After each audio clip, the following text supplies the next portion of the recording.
你敢相信吗？王一博去年整整10个月几乎没在荧幕露面，可他一复出，5个亿的代言合同直接砸了过来。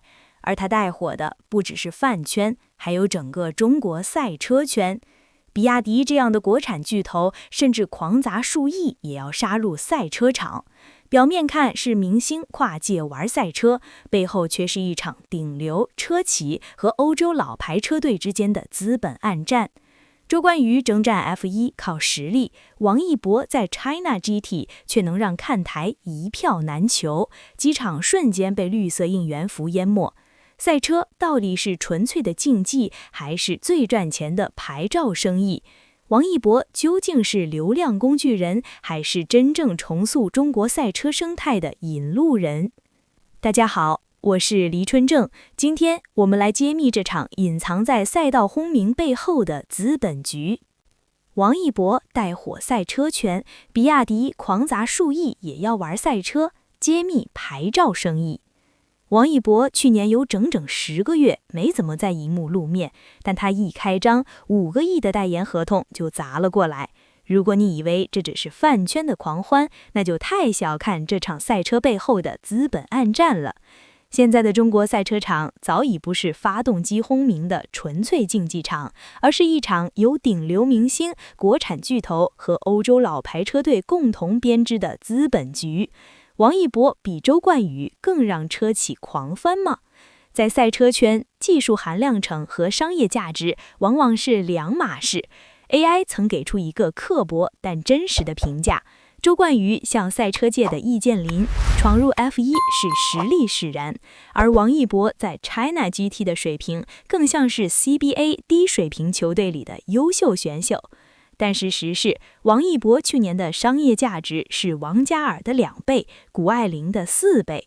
当他在赛场上换上那套绿色应援服时，深圳机场、上海赛道瞬间被粉丝经济地震式淹没。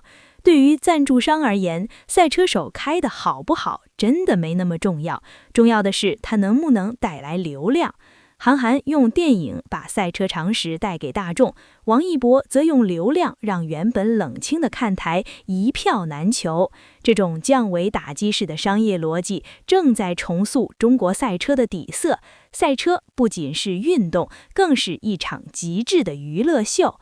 如果你觉得赛车只是单纯的烧钱，那你还没看懂它的牌照生意逻辑。F1 之所以值钱，不是因为规则好玩，而是因为它只有10或11个席位。它是一种垄断的牌照生意。即使你在纳斯卡赛场常年垫底，只要赛事整体商业化够强，哪怕是最后一名，也能分到数千万人民币的利润分成。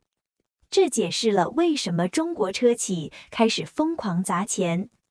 赛车场是最好的技术实验室和品牌溢价场。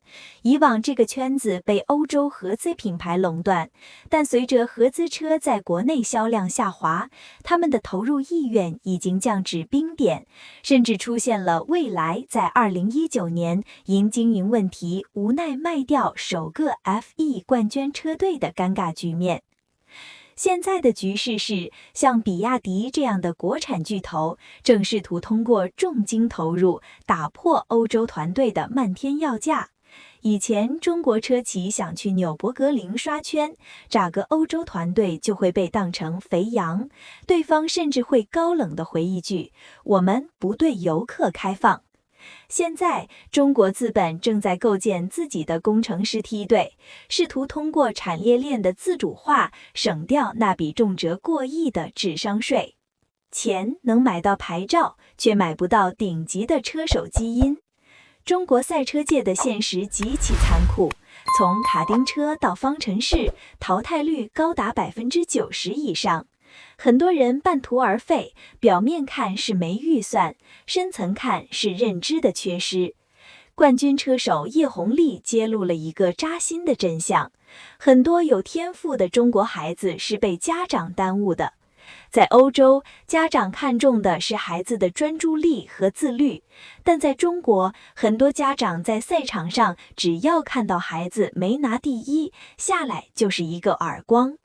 这种高压下的唯第一论，让无数天才少年对赛车产生了生理性的厌恶，最后宁愿天天打游戏，也不愿再碰方向盘。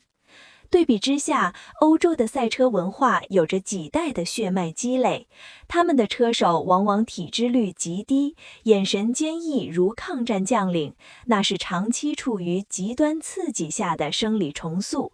这种软实力的差距，不是靠砸几个5亿合同就能瞬间填平的。中国赛车正经历一次美式化洗礼。自从美国自由媒体集团收购 F1 后，这项运动就被彻底包装成了 NFL 式的体育秀。对于中国而言，我们不需要每一个车手都长成勒克莱尔这样的硬帅模板，也不需要每一个明星都非要好出职业成绩。我们需要的是像 Laurie 这样，哪怕家庭条件一般，也能凭借一次倾家荡产的孤注一掷逆袭成功。赛车的终极意义是倒逼中国汽车工程能力的进化。当国产车企不再依赖曼泰这种欧洲顶级团队服务，而是能自己培养出顶级工程师时，中国赛车的溢价时代才真正到来。王一博是引路人，比亚迪是重装骑兵，而真正能让中国赛车站稳脚跟的，是那群不再被家长扇耳光的，能在模拟器上练出肌肉记忆的新一代年轻人。王一博用流量点燃了赛车圈，比亚迪用重金试图打破欧洲垄断，而中国赛车的真正欲来，取决于新一代年轻人能否摆脱唯第一论的压力，在赛道上自由奔跑。赛车从来不只是烧钱，它是技术实验室，更是品牌溢价的战场。当国产车企不再交智商税，当我们培养出更多有天赋且被尊重的车手，中国汽车工业的溢价时代才会真正到来。如果你也对赛车背后的资本故事、明星跨界和产业升级感兴趣，请立刻点赞，支持更深入的分析，转发给朋友，一起看懂这场资本局。最重要的是，订阅本频道，报打开小铃铛。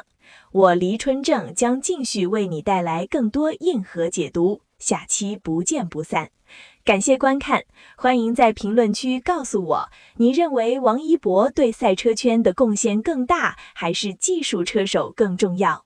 感谢您观看视频。如果您觉得这期时事通信有用，请不要忘记点赞、评论和订阅。祝您生活愉快，充来活力。再见。